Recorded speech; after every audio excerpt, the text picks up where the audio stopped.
വയനാട് പനവരത്ത് പൊള്ളലേറ്റ കുഞ്ഞ് മതിയായ ചികിത്സ കിട്ടാതെ മരിച്ച സംഭവത്തിൽ പ്രതിയായ പിതാവിന് വേണ്ടി പബ്ലിക് പ്രോസിക്യൂട്ടർ വാദിക്കാനെത്തിയതിൽ വിവാദം. Mananthavady judicial first class magistrate കോടതിയിൽ കഴിഞ്ഞ ദിവസമാണ് പബ്ലിക് പ്രോസിക്യൂട്ടർ ജോഷി മുണ്ടക്കൽ പ്രതിക്ക് വേണ്ടി ഹാജരായത്.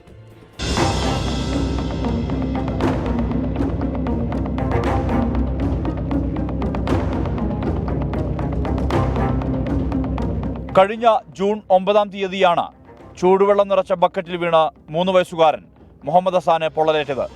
മാനന്തവാടി മെഡിക്കൽ കോളേജ് ആശുപത്രിയിൽ പ്രവേശിപ്പിച്ച കുട്ടിയെ പിന്നീട് വിദഗ്ധ ചികിത്സയ്ക്ക് കോഴിക്കോട്ടേക്ക് കൊണ്ടുപോകാൻ ഡോക്ടർമാർ നിർദ്ദേശിച്ചു. എന്നാൽ പിതാവ് അൽത്താഫ് കുട്ടിയെ നാട്ടുവൈദ്യൻ ഐക്കരക്കുടി സ്വദേശി ജോർജിന്റെ അടുത്തേക്ക് കൊണ്ടുപോവുകയായിരുന്നു. കഴിഞ്ഞ 20-ന് മുഹമ്മദ് ഹസാൻ മരിച്ചതോടെ പിതാവും വൈദ്യനും അറസ്റ്റിലായി. ഈ കേസിൽ Mananthavady judicial first class magistrate കോടതിയിൽ വാദം തുടരുന്നതിനിടെ പബ്ലിക് പ്രോസിക്യൂട്ടർ ജോഷി മുണ്ടക്കൽ പ്രതി അൽത്താഫിന് വേണ്ടി ഹാജരായതിലാണ് വിവാദം.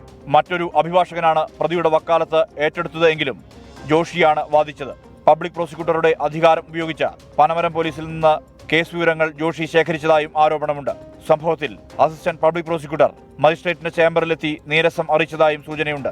എന്നാൽ താൻ പ്രതിക്ക് വേണ്ടി വക്കാലത്ത് ഏറ്റെടുക്കുകയോ ഹാജരാകുകയോ ചെയ്തിട്ടില്ല എന്നാണ് അഡ്വക്കേറ്റ് ജോഷിയുടെ വിശദീകരണം. 24 വയനാട്.